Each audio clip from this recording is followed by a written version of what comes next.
বন্ধুরা, তোমরা কি কখনো এমন পরিস্থিতিতে পড়েছো, নতুন কোনো জায়গায় গিয়ে হঠাৎ মনে হলো এই দৃশ্যটা আগে কোথাও দেখেছি, যদিও বাস্তবে তুমি কখনো সেখানে যাওনি? এই অদ্ভুত অনুভূতিকে বলে ডেজা ভু। হ্যালো বন্ধুরা, আমি শুভদীপ।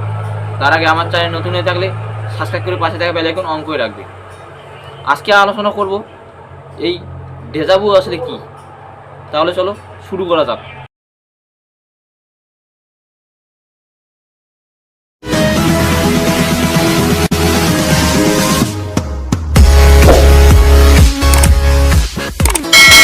ডেজা ভু মানে হলো নতুন কোনো ঘটনা বা জায়গাকে মুহূর্তের জন্য আগেই অভিজ্ঞতা করে মনে হওয়া।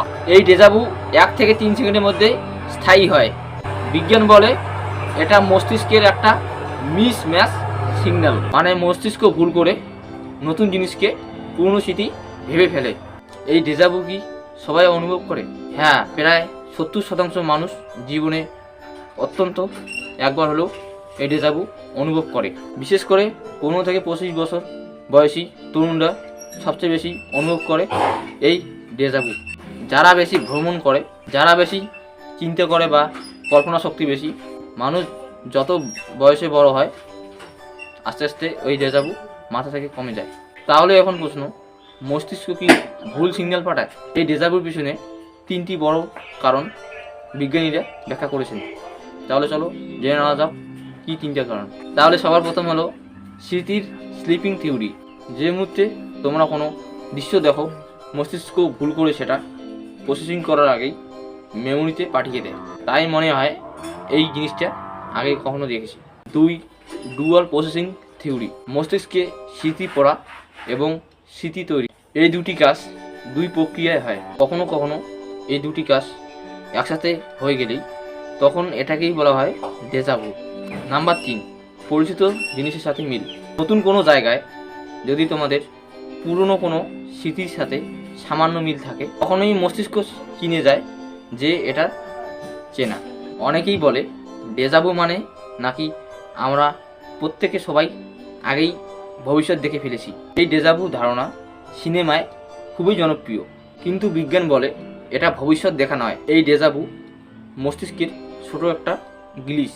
হয়তো তোমরা আগে থেকেই কখনো এই রকম দৃশ্য দেখেছো। কোনোদিন জীবনে বা সিনেমায় কোনো ছবি দেখে মস্তিষ্ক সেই মিলটা ধরে ফেলে, তাই মনে হয় আগে দেখেছি। ডেজা ভু কি বেশি হলে কোনো বিপদ হয়? তাহলে চলো জেনে নেই। যদি তোমরা কখনো সাধারণ ডেজা ভু শিকার হয়েছো তাহলে এটা একদম স্বাভাবিক, কিন্তু যদি খুব ঘন ঘন হয় বা কয়েক সেকেন্ড ধরে বেশি থাকে ওই ডেজা ভুটা, বা মাথা ঘোরা, অস্বস্তি লাগে, তাহলে সেটা মস্তিষ্কের ক্লান্তি বা স্ট্রেসের লক্ষণ হতে পারে। তখন জল, ঘুম বা বিশ্রাম নেবেন, এটা খুবই জরুরি। তাহলে ডেজা ভু আমাদের কি শেখায়? তাহলে ডেজা ভু আমাদের শেখায় আমাদের মস্তিষ্ক ঠিক কতটা জটিলভাবে কাজ করে। একটা ছোট ভুলেই পুরো বাস্তবকে পুরনো স্মৃতি মনে হয়। এটাই আমাদের শেখায় যে আমাদের প্রত্যেকের মস্তিষ্ক 100% নিখুঁত নয়। কখনো কখনো সামান্য ভুলেই এমন অদ্ভুত অভিজ্ঞতা তৈরি হয়।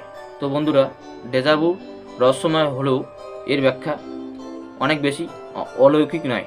এটা মূলত আমাদের মস্তিষ্কের স্বাভাবিক কার্যপ্রণালীর একটা ক্ষুদ্র ভুল। তোমরা কি কখনো এই ডেজা ভু অনুভব করেছো? কমেন্টে জানিও।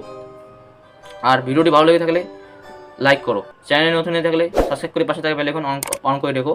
আমি এরকমই মূলত অজানা তথ্য নিয়ে ভিডিও বানাই, তাই সাবস্ক্রাইব করে পাশে থাকা বেল আইকন অন করে রাখবে যেন কোনো ভিডিও মিস না হয়।